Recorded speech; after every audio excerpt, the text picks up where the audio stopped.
Nipadayag ang Department of Labor and Employment kon DOLE 7 sa ilang intensyon nga moapil sa Caravan of Provincial Government Services nga programa ni Gobernador Gwen Garcia.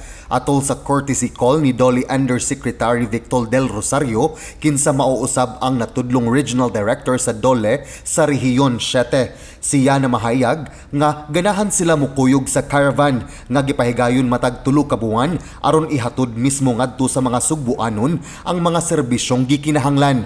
Atod ni Del Rosario nga ang ilang ikatampo mao ang tupad assistance or tulong panghanap buhay sa ating disadvantaged o displaced workers. Ang tupad usa ka assistance nga naghatag og emergency employment alang sa displaced workers, underemployed o seasonal workers sulod sa napulo ka adlaw. Atol sa maong courtesy call, si Del Rosario mipaabot usab sa iyang pagdaig kang Gobernador Garcia sa aksyon nga gipakita niini atol sa pandemya og sa bagyong Odette. Samtang may courtesy call usab sa buhatan ni Garcia si Department of Health Assistant Secretary Roy Ferrer kinsa giubanan ni DOH 7 Director Jaime Bernadas. Sa maong tigom, nahisgutan nga dunay pagahimuon nga vaccination drive ang DOH 7 sa probinsya sa Sugbo diin target ang mga senior citizens.